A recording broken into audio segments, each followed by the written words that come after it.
ಮರುದಿನ ಬೆಳಗ್ಗೆ ರಾಜಸಭೆ ಆದ ಬಳಿಕ ಯಯಾತಿ ರಾಜ ಮಂತ್ರಿ ಮತ್ತು ಸೇನಾಪತಿಗಳು ಮಂತ್ರಾಲೋಚನೆಗೆಂದು ಸೇರ್ತಾರ. ಬೊಕ್ಕಸವನ್ನು ತುಂಬಲು ಪ್ರಜೆಗಳ ಮೇಲೆ ಹೊಸ ಕಪ್ಪಗಳನ್ನು ಹಾಕುವ ರೀತಿ ಹೇಗೆ ಎಂದು ನಾವು ಯೋಚಿಸಬೇಕು. ಅದಲ್ಲದೆ ಆಶ್ರಿತ ರಾಜರಿಂದ ಕಾಣಿಕೆಗಳನ್ನೂ ವಸೂಲಿ ಮಾಡಬೇಕು. ಇದು ಉಪಾಯವಾಗಿ ಆಗಬೇಕಾದ ಕೆಲಸ. ಇದರ ಬಗ್ಗೆ ವಿವರವಾಗಿ ಯೋಚಿಸಿ ನನಗೆ ತಿಳಿಸಬೇಕು ಎಂದು ರಾಜ ಅಪ್ಪಣೆ ಮಾಡಿದ.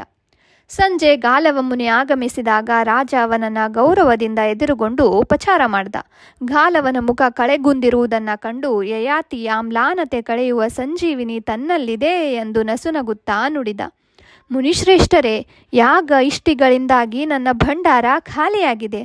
ಆದರೆ ನಿಮ್ಮನ್ನು ಬರಿಗೈಯಿಂದ ಕಳಿಸುವುದು ಧರ್ಮಹಿತವಲ್ಲ. ನನಗೆ ಸರ್ವಾಂಗ ಸುಂದರಿಯೂ ಸಕಲ ವಿದ್ಯಾಸಂಪನ್ನಳೂ ಆದ ಮಗಳೊಬ್ಬಳಿದ್ದಾಳೆ. ಅವಳ ಹೆಸರು ಮಾಧವಿ. ಅವಳನ್ನು ನಿಮ್ಮ ವಶಕ್ಕೆ ಕೊಡ್ತೇನೆ. ದೇವ, ಅಪ್ಸರ, ಗಂಧರ್ವರಿಗೆ ಮಿಗಿಲಾದ ಸೌಂದರ್ಯವುಳ್ಳ ಮಾಧವಿಯನ್ನು ಯಾರಾದರೂ ಪುಣ್ಯಾತ್ಮ ರಾಜನಿಗೆ ಕೊಟ್ಟು ನಿಮ್ಮ ಗುರುದಕ್ಷಿಣೆಗೆ ಬೇಕಾದ ಅಶ್ವಗಳನ್ನು ಕನ್ಯಾ ಶುಲ್ಕ ರೂಪದಲ್ಲಿ ದೊರಕಿಸಿಕೊಳ್ಳಬೇಕಾಗಿ ಪ್ರಾರ್ಥನೆ. ಹಣ ಅಥವಾ ಅಶ್ವಗಳ ಬದಲಾಗಿ ಮಗಳನ್ನು ಕೊಡ್ತೇನೆ ಎನ್ನುವನಲ್ಲ ಈ ರಾಜ ಎಂದು ಗಾಲವನಿಗೆ ಸ್ವಲ್ಪ ನಿರಾಸೆ ಆಯಿತು. ಬೇಡ ಎಂದರೆ ಅದೂ ದಕ್ಕದಿದ್ದರೆ ಎಂಬ ಅಂಜಿಕೆಯೂ ಆಯಿತು. ಎಲ್ಲ ತಂದೆಯರು ತಮ್ಮ ಮಕ್ಕಳನ್ನು ಹೊಗಳುವುದರಲ್ಲಿ ಅತಿಶಯೋಕ್ತಿ ಇರಲಿಲ್ಲ. ಆದರೆ ತಾನೊಮ್ಮೆ ಮಾಧವಿಯನ್ನು ನೋಡಿ ಮುಂದಿನ ಕ್ರಮದ ಬಗ್ಗೆ ನಿರ್ಧಾರ ಕೈಗೊಳ್ಳುವುದು ಒಳಿತು ಎಂದು ಅವನಿಗೆ ತೋರಿತು. ನಿಮ್ಮ ಮಗಳನ್ನೊಮ್ಮೆ ನಾನು ನೋಡಬಹುದೇ ಮಹಾರಾಜ? ಅಗತ್ಯವಾಗಿ ತಾಳಿ, ಈಗಲೇ ಕರೆಸ್ತೇನೆ ಎಂದು ಯಯಾತಿ ಪಕ್ಕಕ್ಕೆ ತಿರುಗಿದ.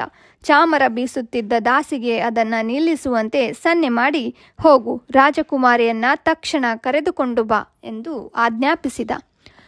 ಚಾಮರವನ್ನು ಗೋಡೆಗೆ ಒರಗಿಸಿ ದಾಸಿ ಹೊರಗೆ ಹೋದಳು. ದಾಸಿ ಅಂತಃಪುರಕ್ಕೆ ಬಂದಾಗ ಮಾಧವಿ, ಚಾರುನೇತ್ರೆಯರು ಜೋಡಿ ವೀಣೆಗಳನ್ನು ನುಡಿಸುತ್ತಿದ್ದರು. ಬಂದವಳ ಮಾತು ಕೇಳುತ್ತಲೇ ವೀಣೆಗಳ ಸೊಲ್ಲಡವಾಗಿತ್ತು. ಮಾಧವಿ ಎದ್ದು ನಿಂತಳು. ಎದೆಯ ಮೇಲಿಂದ ಜಾರಿದ್ದ ಮೆಲದವನ್ನು ಸರಿಪಡಿಸಿಕೊಂಡಳು.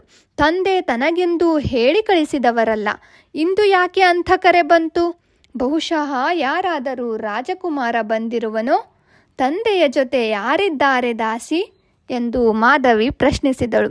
ಅಲ್ಲಿ ನಡೆದ ಮಾತುಕತೆಯನ್ನೆಲ್ಲ ಕೇಳಿಸಿಕೊಂಡ ದಾಸಿ ದುಃಖದಿಂದಲೇ ಮುನಿಗಳಿದ್ದಾರೆ ಎಂದು ಮರುನುಡಿದಳು. ಮಾಧವಿಗೀಗ ತುಸು ನಿರಾಸೆ. ಹಿಂದೆ ಯಾರಾದರೂ ಮುನಿಗಳು ತಂದೆಯ ಆಸ್ಥಾನಕ್ಕೆ ಬಂದಾಗಲೆಲ್ಲ ಆಶೀರ್ವಚನ ಸ್ವೀಕರಿಸಲಿಕ್ಕೆ ಮಹಾರಾಣಿ ದೇವಯಾನಿಗೆ ಮಾತ್ರ ಕರೆ ಹೋಗುತ್ತಿತ್ತು.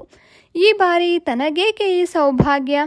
ಅಲ್ಲಿಯೇ ಇದ್ದ ಅವ್ವೇ ಮಾಧವಿ ಅನುಮಾನಿಸುತ್ತಿರುವುದನ್ನು ಕಂಡು, ತಡ ಮಾಡಬೇಡ, ಬೇಗ ಹೋಗು ಮಗು, ಋಷಿಗಳ ಆಶೀರ್ವಾದ ನಿನಗೆ ಎಷ್ಟಿದ್ದರೂ ಸಾಲದು ಎಂದಳು. ಮಾಧವಿ ನಡೆದಾಗ ಅವಳ ಕಾಲಿನ ನೂಪುರದ ಗೆಜ್ಜೆಗಳು ಶಬ್ದ ಮಾಡಿದವು. ಕುತೂಹಲದಿಂದ ಚಾರುನೇತ್ರೆಯೂ ಅವಳನ್ನು ಹಿಂಬಾಲಿಸಿದಳು. ಮಾಧವಿ ಮಂತ್ರಾಲೋಚನಾ ಶಾಲೆಯನ್ನು ಹೊಕ್ಕಾಗ ಚಾರುನೇತ್ರೆ ಒಳಗೆ ನಡೆಯುವುದನ್ನು ಕಣ್ಣಲ್ಲಿ ಕಣ್ಣಿಟ್ಟು ನೋಡುತ್ತಾ ಬಾಗಿಲ ಹಿಂದೆ ನಿಂತಳು. ಮಾಧವಿ ತಂದೆಗೆ ನಮಸ್ಕಾರ ಮಾಡಿದಳು. ಅನಂತರ ಗಾಲವನಿಗೆ ನಮಿಸಿದಳು. ವಿವಾಹ ಪ್ರಾಪ್ತಿರಸ್ತು ಎಂದು ಗಾಲವ ಹರಸಿದ. ಗಾಲವ ಅದುವರೆಗೆ ಅಲ್ಲಲ್ಲಿ ಆಶ್ರಮದ ಹೆಂಗಸರನ್ನು ಬಿಟ್ಟರೆ ಬೇರೆಯವರನ್ನು ಕಂಡವನಲ್ಲ. ಮಾಧವಿಯನ್ನು ಅಪಾದ ಮಸ್ತಕ ನೋಡಿದಾಗ ಅವನ ಕಣ್ಣು ಕಂಪಿಸಿತು. ಇವಳು ಅಪ್ಸರೆಯೋ ದೇವಕನ್ನಿಕೆಯೋ ಅನಿಸಿತು. ಯಯಾತಿ ಹೇಳಿದ ರೂಪವರ್ಣತೆಯಲ್ಲಿ ಉತ್ಪ್ರೇಕ್ಷೆ ಇಲ್ಲ ಎಂಬುದು ಖಚಿತವಾಗಿ ಇವಳಿಂದ ತನ್ನ ಗುರುದಕ್ಷಿಣೆ ಸುಲಭವಾಗಿ ದೊರಕಬಹುದೆಂಬ ಧೈರ್ಯವಾಯಿತು. ಯಯಾತಿಗೆ ಮಾಧವಿಯ ಬಗ್ಗೆ ಯಾವ ಪ್ರೀತಿ ಆದರಗಳ ಭಾವನೆಯೂ ಇರಲಿಲ್ಲವಾದುದರಿಂದ ಈಗ ನಿರ್ವಿಕಾರನಾಗಿ ನುಡಿದ. ಮಾಧವಿ, ಇವರು ಗಾಲವ ಮುನಿಗಳು. ಇವರ ಗುರುದಕ್ಷಿಣೆಗಾಗಿ ನಿನ್ನನ್ನು ಅವರಿಗೆ ದಾನವಾಗಿ ಕೊಟ್ಟಿದ್ದೇನೆ. ಈ ಮಾತು ಕೇಳಿ ಮಾಧವಿಗೆ ದಿಗ್ಭ್ರಮೆಯಾಯಿತು. ತಾನಿಲ್ಲಿಗೆ ಬಂದುದು ಹರಕೆಯ ನುಡಿಗಳಿಗೆ. ಕೇಳುತ್ತಿರುವುದಾದರೂ ಏನು? ಶಾಪದಂತಿರುವ ಈ ಮಾತುಗಳು. ಇನ್ನು 3 ತಿಂಗಳಲ್ಲಿ ಮದುವೆಯಾಗಬೇಕಾಗಿರುವ ತನ್ನನ್ನು ಈಗಲೇ ದಾನ ಕೊಟ್ಟೆ ಎಂದರೆ? ಮಾಧವಿ ಪ್ರತಿಭಟಿಸುವ ಧ್ವನಿಯಲ್ಲಿ ಅಪ್ಪ ಎಂದು ಏನನ್ನೋ ಹೇಳತೊಡಗಿದಳು. ಯಯಾತಿ ಮಹಾರಾಜ ಮಧ್ಯದಲ್ಲೇ ಬಾಯಿ ಹಾಕಿ, ಮಾಧವಿ, ನಾನು ಧರ್ಮಬಂಧನಕ್ಕೆ ಕಟ್ಟು ಬಿದ್ದಿದ್ದೇನೆ. ಇನ್ನು ಮೇಲೆ ನೀನು ಗಾಲವರ ಸೊತ್ತು ಎಂದ. ಮಾಧವಿ ಗಾಲವನತ್ತ ತಿರುಗಿದಳು. ಅವಳ ಕಣ್ಣುಗಳಲ್ಲಿದ್ದ ತಿರಸ್ಕಾರವನ್ನು, ಯಯಾತಿಯ ಮುಖದಲ್ಲಿದ್ದ ಅಸಹಾಯಕತೆಯನ್ನೂ ಗಮನಿಸಿದ ಗಾಲವ ತಾನಿನ್ನು ಸುಮ್ಮನೆ ವೇಳೆ ಕಳೆದರೆ ಈ ತಂದೆ ಮಗಳ ಮನಸ್ಸು ಬದಲಾಯಿಸಬಹುದೆಂದು ಹೆದರಿ, ಮಹಾರಾಜ, ನಾನು ಬಂದ ಕೆಲಸವಾಯಿತು. ನಾವಿನ್ನು ನಾಳೆಯೇ ಹೊರಡುತ್ತೇವೆ. ಮಾಧವಿಯೂ ನನ್ನ ಜೊತೆ ಬರಲು ಸಿದ್ಧವಾಗಲಿ ಎಂದು ನುಡಿದ. ಮಾಧವಿಯ ತಲೆ ತಿರುಗಲು ಆರಂಭವಾಯಿತು. ಭಯ, ಕೋಪ, ತಿರಸ್ಕಾರ, ಸಂಕಟಗಳು ಅವಳನ್ನು ಅಲ್ಲಿಂದ ದೂಡಿದವು. ರಭಸದಿಂದ ಹೊರಗೆ ಓಡಿದಳು. ಬಾಗಿಲು ದಾಟುವ ಹೊತ್ತಿಗೆ ಅಲ್ಲಿಯೇ ನಿಂತಿದ್ದ ಚಾರುನೇತ್ರೆ ಅವಳನ್ನು ತಬ್ಬಿ ಹಿಡಿದಳು. ಚಾರುನೇತ್ರೆಯ ಹೆಗಲ ಮೇಲೆ ಮುಖವಿಟ್ಟು ಮಾಧವಿ ನೀರವವಾಗಿ ಅಳತೊಡಗಿದಳು. ಸಖಿಗೊದಗಿದ ದುರವಸ್ಥೆ ಕಂಡು ಚಾರುನೇತ್ರೆಯ ಕಣ್ಣಲ್ಲೂ ನೀರು. ನಗುತ್ತಾ ಹೋದವಳು ಅಳುತ್ತಾ ಬಂದುದನ್ನು ಕಂಡ ಅವ್ವೆಗೆ ಗಾಬರಿಯಾಯಿತು. ಚಾರುನೇತ್ರೆಯ ಬಾಯಿಯಿಂದ ನಡೆದುದನ್ನೆಲ್ಲ ಕೇಳಿದಾಗ ಅವಳ ಕರಳು ಬಿರಿಯಿತು. ಮಹಾರಾಜ ಇಂಥ ಕೆಲಸ ಮಾಡಬಹುದೇ? ರಾಜಕುಮಾರಿಯನ್ನ ಮುನಿಯೊಬ್ಬನಿಗೆ ದಾನ ಕೊಡುವುದು ಅಂದರೆ ಏನರ್ಥ? ಅದಕ್ಕೆ ಬದಲಾಗಿ 16 ವಸಂತಗಳ ಹಿಂದೆ ಆ ಮಗುವನ್ನು ಗಂಗೆಯ ಪಾಲು ಮಾಡಿದ್ದರೆ ಚೆನ್ನಾಗಿತ್ತು. ತಾನು ಅವಳನ್ನು ಬೆಳೆಸಿ ದೊಡ್ಡದು ಮಾಡುವುದರ ಸಂಕಟವೇ ಆಗ ತಪ್ಪಿತ್ತು. ಅವ್ವೆ ಮಾಧವಿಯ ತಲೆ ನೇವರಿಸಿದಳು. ಅಳಬೇಡ ಮಗು ಎಂದು ಸಾಂತ್ವನಗೈದಳು. ಆದರೆ ಅಳುವ ಮಾಧವಿಯನ್ನು ಅವಳ ಸುತ್ತಲೂ ಕಣ್ಣೀರುಗೆರೆಯುತ್ತಾ ಕುಳಿತ ಸಖಿ ವೃಂದವನ್ನು ನೋಡಿ ಅವ್ವೆಗೆ ಮತ್ತೆ ಅಳು ಬಂದಿತ್ತು. ಮಹಾರಾಜರು ಧರ್ಮಿಷ್ಠರಿರಬಹುದು, ಆದರೆ ಹೃದಯವಿಲ್ಲದವರು.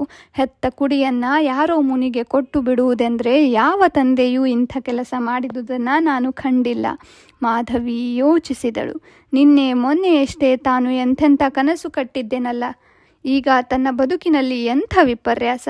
ಒಂದು ವೇಳೆ ತಾನು ಆ ಮುನಿಯ ಹಿಂದೆ ಹೋಗುವುದಿಲ್ಲ ಎಂದರೆ ತಂದೆ ಮಾತಿಗೆ ತಪ್ಪಿದ ಹಾಗಾಗುತ್ತದೆ. ನಿಜ, ಒಬ್ಬ ಮುಗ್ಧೆಯ ಬದುಕಿಗಿಂತ ಮಹಾರಾಜರ ಮಾತು ದೊಡ್ಡದೇ?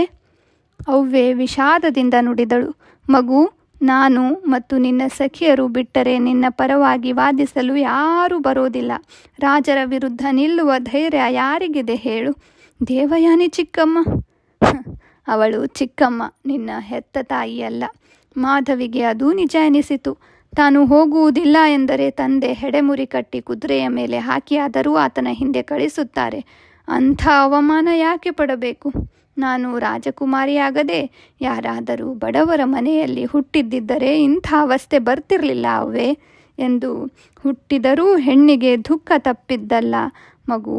ಇದು ಹಾಳು ಬಾಳು. ಎಲ್ಲಿ ಹುಟ್ಟಿದ್ರೂ ಅದೇ ಕತೆ. ಮಾಧವಿ ಆಯಾಸದಿಂದ ಹತ್ತಿರದಲ್ಲಿಯೇ ಇದ್ದ ಆಸನವೊಂದರಲ್ಲಿ ಕುಳಿತುಕೊಂಡಳು. ಅತ್ತು ಅವಳ ಮುಖ ಊದಿಕೊಂಡಿತ್ತು. ಸುತ್ತಲೂ ಸಖಿಯರು. ಸ್ವಲ್ಪ ಸಮಯದ ಹಿಂದೆ ಜೋಡಿ ವೀಣೆಗಳ ನಿನಾದದಿಂದ ನಲಿಯುತ್ತಿದ್ದ ಆ ಬೀಡು ಈಗ ದುಃಖದ ತವರು. ತನಗೆ ಬೇರೆ ಯಾವ ದಾರಿಯೂ ಇಲ್ಲ ಎಂದುಕೊಂಡಳು ಮಾಧವಿ. ತಂದೆಯ ಮಾತಿಗೆ ಬೆಲೆ ಕೊಟ್ಟೆ ಎಂಬ ಕೀರ್ತಿ ಬರಲಿ ನನಗೆ. ಚಕಾರವೆತ್ತದೆ ಈ ಮುನಿಯ ಹಿಂದೆ ತಾನು ಹೋಗ್ತೇನೆ. ಆತ ನನ್ನನ್ನು ಎಲ್ಲಿಗೆ ಕರೆದೊಯ್ತಾನೋ ತಿಳಿಯದು. ತನಗೆ ಹೃದಯ ಅಥವಾ ವ್ಯಕ್ತಿತ್ವ ಇದೆ ಎನ್ನುವುದನ್ನೇ ಮರೆಯುತ್ತೇನೆ. ಕನಸುಗಳಿಗೆ ಗೋರಿ ಕಟ್ಟುತ್ತೇನೆ. ಚಾರುನೇತ್ರೆ ಮಾಧವಿಯ ಕೈಗಳನ್ನು ಹಿಡಿದು ಬೇಡಿಕೊಂಡಳು. ನಾನೂ ನಿನ್ನ ಜೊತೆ ಬರ್ತೇನೆ ಮಾಧವಿ. ಬೇಡ, ಕಷ್ಟ ನನ್ನ ಪಾಲಿಗೆ ಮಾತ್ರ ಇರಲಿ. ಸುಖವಿದ್ದಿದ್ದರೆ ನಿನ್ನನ್ನು ಕರೆದೊಯ್ಯುತ್ತಿದ್ದೆ. ಈಗ ಆ ಧೈರ್ಯ ಇಲ್ಲ ಚಾರು. ಸಂಕಟದಲ್ಲೂ ಅಳಿತನ್ನೇ ಚಿಂತಿಸುವ ಅವ್ವೆ ಅಂದಳು. ಸಮಾಧಾನ ಮಾಡಿಕೋ ಮಗು. ದೇವರ ದಯೆ ಇದ್ದರೆ ಯಾರಾದರೂ ಪುಣ್ಯಾತ್ಮನೇ ನಿನಗೆ ಸಿಗಬಹುದು. ಮಾಧವಿ ಮರು ಮಾತನಾಡಲಿಲ್ಲ. ಆ ಬಗ್ಗೆ ಯೋಚಿಸುವ ಶಕ್ತಿಯೇ ಅವಳಲ್ಲಿ ಕುಂದು ಹೋಗಿತ್ತು. ಮಾಧವಿ ಎಂದಿನಂತೆ ಚಿನ್ನದ ಹರಿವಾಣದ ಮುಂದೆ ಊಟಕ್ಕೆ ಕುಳಿತಳು. ಆದರೆ ಒಂದು ತುತ್ತೂ ಅವಳ ಗಂಟಲೊಳಗೆ ಇಳಿಯಲಿಲ್ಲ. ಬಟ್ಟಲಿಲ್ಲಿದ್ದ ಹಾಲನ್ನು ಗಟಗಟನೆ ಕುಡಿದು ಅಲ್ಲಿಂದ ಮೇಲೆದ್ದಳು. ಮಲಗುವ ಮುನ್ನ ಅವಳು ಹೇಳಿದಳು, ಒಡವೆಗಳನ್ನೆಲ್ಲ ತೆಗೆದು ಬಿಡು ಚಾರುನೇತ್ರ. ಮುತ್ತಿನ ಬೈತಲೆಮಣಿ, ಮಾಣಿಕ್ಯದ ಕರ್ಣಕುಂಡಲ, ಕೊರಳ ಪದಕ, ಮೇಖಲೆ, ನವರತ್ನದ ಕೈಕಡಗ, ಕಾಲಂದಿಗೆ ಅದನ್ನೆಲ್ಲ ತೆಗೆದು ಪೀಠದ ಮೇಲಿಟ್ಟ ಚಾರುನೇತ್ರೆ ಕಂಬನಿದುಂಬಿದಳು. ಇದೇ ರಾಜಕುಮಾರಿಗೆ ತಾನು ಅರ್ಪಿಸುವ ಕಡೆಯ ಸೇವೆ ಎನಿಸಿತು. ಅವ್ವೆ ಪ್ರಯಾಣಕ್ಕೆ 2 ನಾರು ಮಡಿ ತರಿಸಿಟ್ಟು ಬಿಡು. ಇನ್ನೇನೂ ಬೇಡ ಎಂದು ಮಾಧವಿ ನುಡಿದಾಗ ಅವ್ವೆ ಸಂಕಟ ತಡೆಯಲಾರದೆ ಅವಳನ್ನು ಬಾಚಿ ತಬ್ಬಿ ಗಟ್ಟಿಯಾದ ಸ್ವರದಲ್ಲಿ ಅಳತೊಡಗಿದಳು. ಮಾಧವಿಯ ಮನಸ್ಸು ಕಲ್ಲಾಗಿತ್ತು. ಅವಳ ಕಣ್ಣಿನ ಕೊಳವು ಒಡಗಿ ಹೋಗಿತ್ತು. ಅವ್ವೆ, ನೀನು ಹೇಗೆ ಮಾಡಿದರೆ ಹೇಗೆ? ನಾನು ಮದುವೆಯಾಗಿ ಹೋದೆ ಎಂದುಕೊಂಡು ನನ್ನನ್ನು ಮರೆತು ಬಿಡು. ಆಮೇಲೆ ಏನು ಕಷ್ಟ ಆಗಲ್ಲ.